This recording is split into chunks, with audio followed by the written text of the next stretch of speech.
vamos a dar comienzo a este módulo 2B con un breve paso por nuestra América. El barroco la marcó fuertemente. Veamos un ejemplo. La iglesia de la Compañía de Jesús en Quito.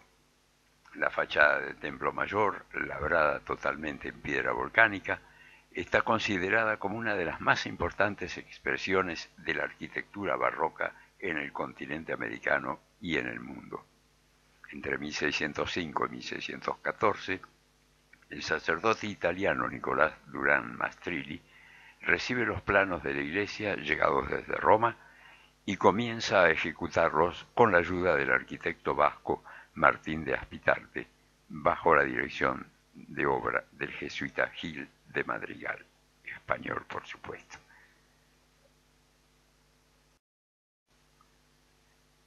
El interior de esta iglesia de la Compañía de Jesús de Quito, el hermano Marcos Guerra llega desde Italia en 1636 para hacerse cargo de la construcción, a la que le imprime los bustos y formas del Renacimiento e introduce las cúpulas y bóvedas de cañón. A Guerra también se le atribuyen los mejores retablos, la decoración completamente de oro y el púlpito al mejor estilo barroco. Resultado, un efecto de gran impacto visual. Como se observa, tampoco en las ciudades de América era posible mantenerse ajeno al reino del arte barroco, a pesar de que por entonces en aquellas ciudades muchos lo habrán sentido como algo realmente ajeno. Me refiero a los aborígenes, cuyas culturas y creencias no eran precisamente europeas. La imagen nos permite ver los cambios propuestos por el barroco a la regularidad renacentista. Quito, las columnas salomónicas a la izquierda, en lugar de las simples columnas que cumplen la función de sostén. Roma, columnas monumentales al centro, es decir, columnas que superan la altura de la planta baja y se proyectan en altura. Y por último, Murcia, estípite, esa curiosa forma de pilastra, especie de pirámide truncada e invertida, a la derecha. Tanto ornamento oculta el muro, oculta la pared. Así se produce un juego, una tensión entre realidad y apariencia, es decir, la apariencia de la decoración y la realidad que es simplemente el muro. Recordemos las formas más simples del triángulo y el cuadrado, la circunferencia, frente a las más complejas que propone el barroco.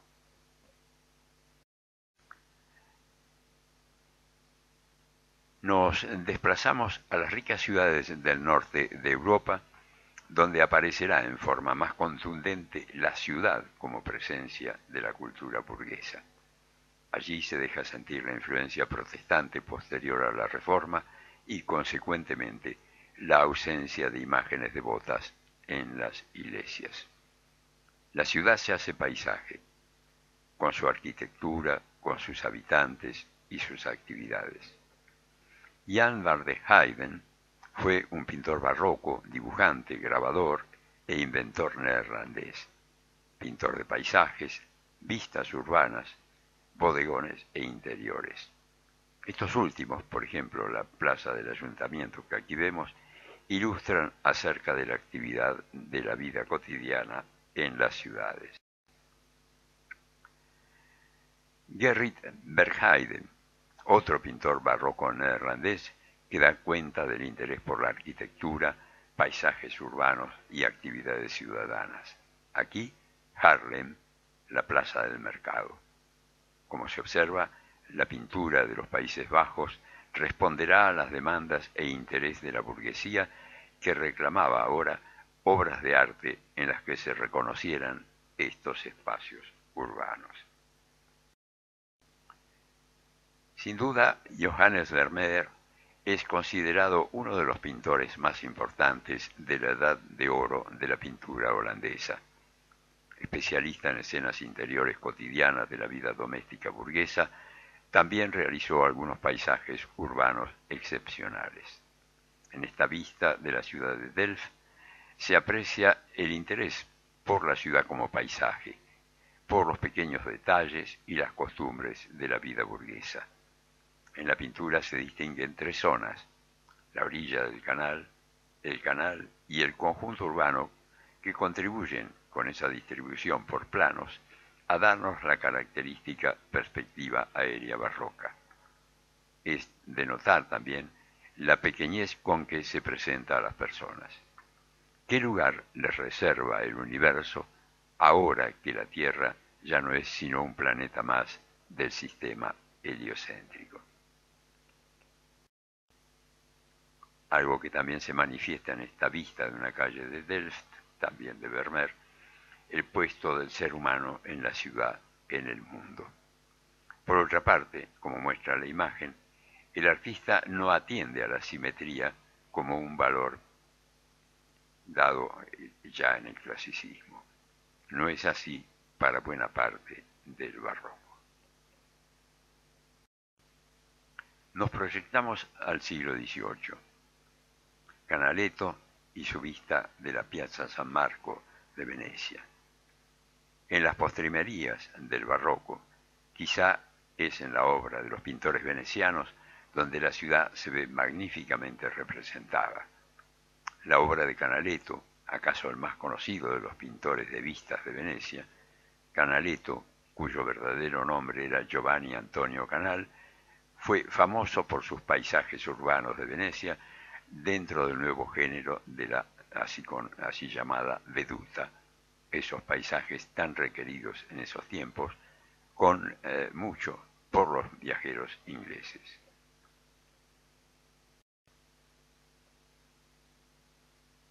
Su técnica, aquí lo vemos en el Palacio de los Dux, su técnica, también comprende el acabado del trabajo in situ y no dentro del estudio, como era costumbre en aquella época.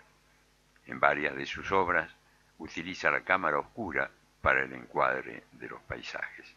Esa cámara oscura que nos recuerdan bien las primitivas máquinas fotográficas, donde un simple obturador y detrás se proyectaba en la película la imagen invertida.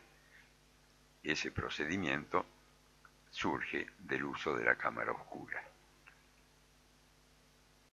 Venecia sí, pero también Londres ilustra el interés de la gente del norte por ver reflejadas las ciudades en las obras de los artistas.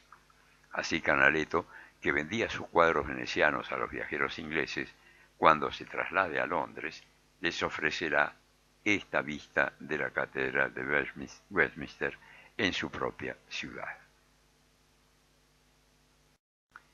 Michele Marieschi fue otro de los pintores de la escuela vedutista veneciana. Se caracteriza por el uso de la cámara oscura.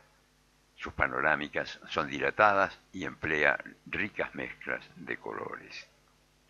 La demanda de estas vedutas en el Settecento, o sea, el siglo XVIII obviamente, fue muy fuerte, de tal forma que comercializaron las imágenes en forma de postales y se desarrolló una extensa producción del género. Fue entonces fácil que los viajeros llevaran la imagen de Venecia a lugares distantes, mostrando así su encanto y belleza.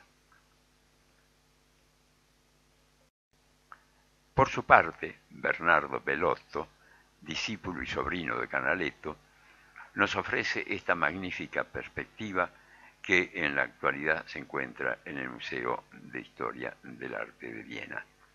Se titula Vista de Viena, vista desde Belvedere, y fue realizada hacia 1760 para la emperatriz María Teresa. Se enmarca, por cierto, dentro del género denominado vedute. Como señalaba, se trata de imágenes de paisajismo urbano que reproducen con gran minuciosidad los detalles y hacen un uso cuidado de la luz y los colores. Este género típico del Settecento italiano fue ampliamente conocido en toda Europa. Les propongo aquí una vista de Versalles. Ahora después veremos cuál es el sentido de mostrar aquí Versalles. En rigor, la idea es marcar un contraste con lo que hemos visto. Versalles, el palacio donde el rey Luis XIV trasladó la corte en el siglo XVII. De la ciudad de París a Versalles. El palacio visto por el artista Jean-Baptiste Martin, entre los 12 artistas empleados en la decoración del hotel perteneciente al duque de Borbón en Versalles. Proporcionó 2 vistas grandes y 2 pequeñas de los palacios reales. Y aquí tenemos una imagen fotográfica de Versalles. Cito: mucho se ha dicho sobre que el rey había abandonado París como consecuencia de un resentimiento aún vivo hacia las revoluciones ocurridas en tiempo de su minoría de edad, las de la Fronda, por ejemplo. Pero el hecho que su majestad aborrezca todas las ceremonias donde hay gentío, su deseo de evitar las reuniones populares, nos hacen ver que él no detesta París, sino al populacho de París, y prefiere residir en un lugar donde él siempre sea el más fuerte. Estas palabras pertenecen al embajador veneciano Foscarini. Aquí tenemos una vista del Palacio de Tullerías. El Palacio de las Tullerías fue un palacio imperial y real situado en el centro de París, o sea, en la ciudad, formando junto al Louvre un único complejo arquitectónico. Construido para la reina madre Catalina de Médicis, el palacio ciudadano se usó raramente hasta 1789. En plena efervescencia de la Revolución Francesa, Luis XVI y su familia trasladaron su residencia de Versalles a las Tullerías. Ahora entonces, de Versalles a la ciudad. En las jornadas del 5 y 6 de octubre de 1789, Luis XVI y su familia fueron obligados a abandonar el aislamiento de Versalles, símbolo de la monarquía absoluta, y trasladarse a las Tullerías, viviendo ahora en París entre sus súbditos, como símbolo de la monarquía constitucional que se quería instaurar. El 22 de mayo de 1871, el palacio, que formaba parte del conjunto del Louvre, fue incendiado durante las rebeliones de la llamada Comuna de París. Gainsborough, el artista cuya obra vemos aquí, fue uno de los grandes retratistas ingleses de finales del siglo XVIII. Se convirtió en el pintor favorito del rey Jorge III y su familia.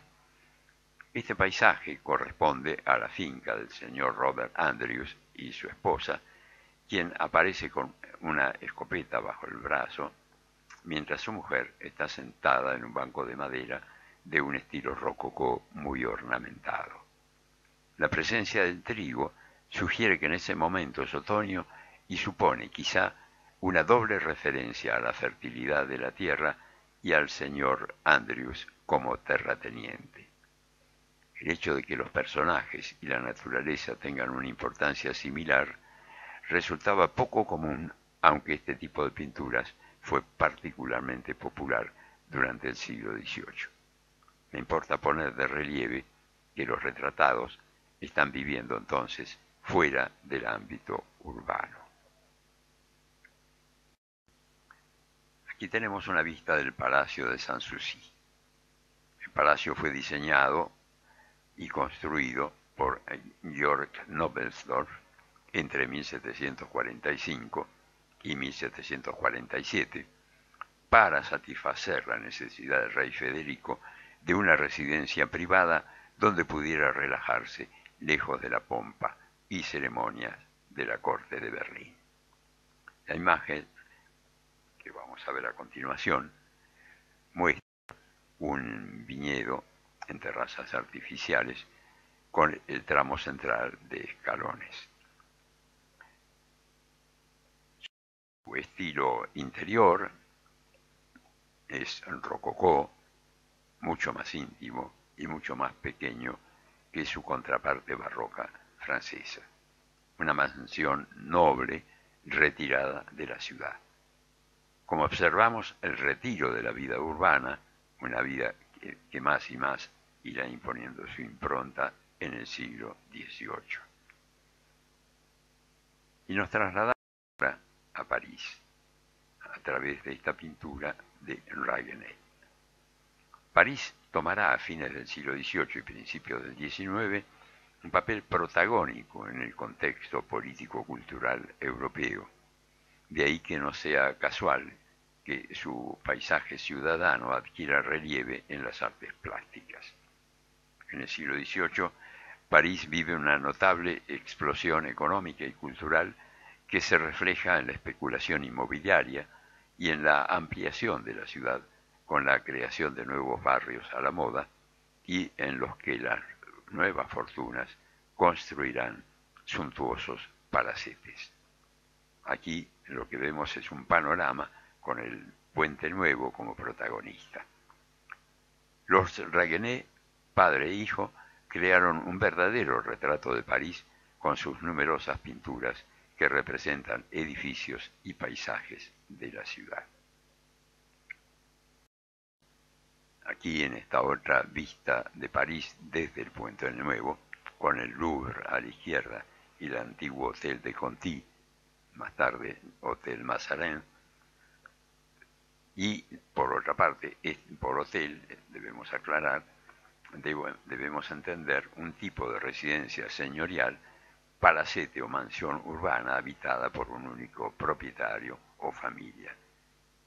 Esto cristalizó ya en el siglo XVII en París, pero cada vez va imponiéndose más. Vemos en este gráfico las dos revoluciones. La primera, la revolución industrial, que ustedes ven señalada allí con rojo, más o menos las fechas posibles de su comienzo, no hay una fecha exacta, digamos, para eso, que implica un proceso de transformación económica, social y tecnológica que se inició, como digo, ya después en la segunda mitad del siglo XVIII en Gran Bretaña y se extendió unas décadas después a gran parte de Europa occidental y América anglosajona. Durante este período se consolidó uno de los mayores conjuntos de transformaciones económicas, tecnológicas y sociales de la historia de la humanidad. Señaló el paso de una economía rural basada fundamentalmente en la agricultura y el comercio a una economía de carácter urbano, industrializada y mecanizada.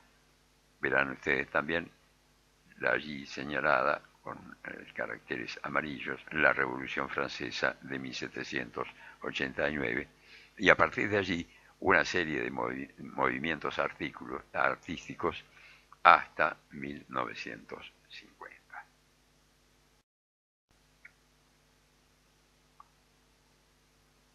Coalbrookdale es considerado una de las cunas de la Revolución Industrial.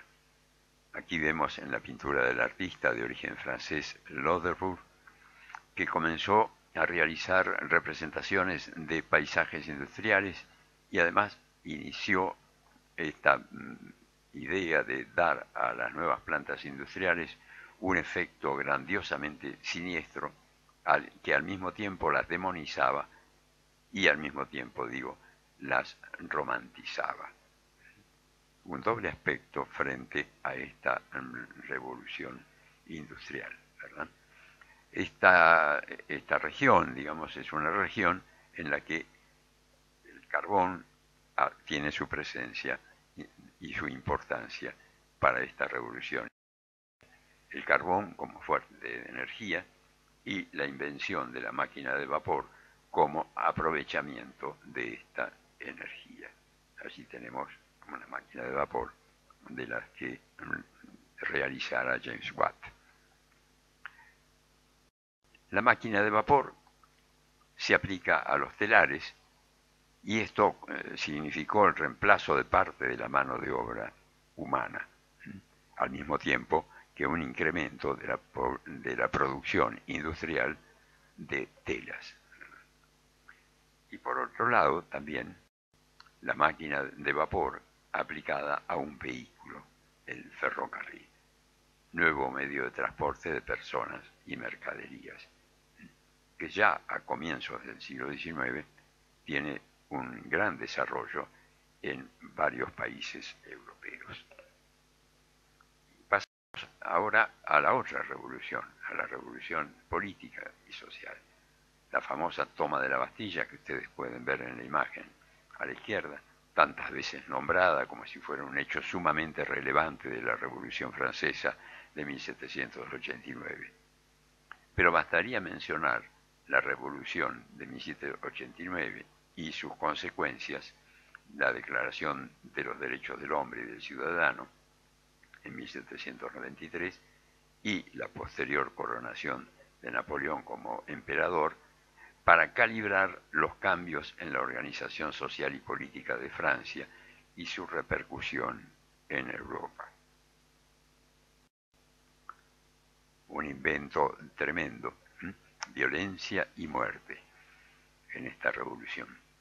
Algunos inventos, digo, como este de la guillotina, no siempre son equiparables a las ideas más elevadas de la revolución, o sea, libertad, igualdad, fraternidad.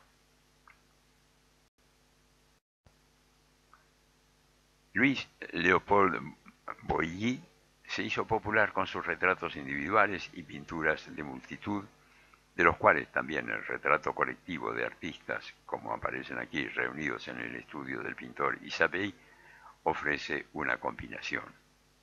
Esta pintura se exhibió en el Salón de 1798. Salones, cafés, nuevos lugares de reunión de artistas e intelectuales en el marco de las ciudades.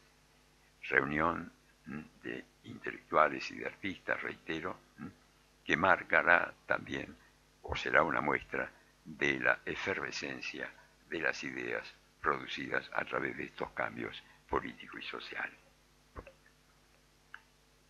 Y por último, para terminar, quiero concluir nuestro encuentro de hoy y les propongo esta cita de Erich Hobsbawm, el historiador reconocido, y en la que nos dice, como ven ustedes allí, todavía no está aclarado qué es lo que determina el florecimiento o el agostamiento de las artes en un determinado periodo. Sin embargo, es indudable que entre 1789 y 1848 la respuesta debe buscarse, ante todo, en el impacto de la doble revolución.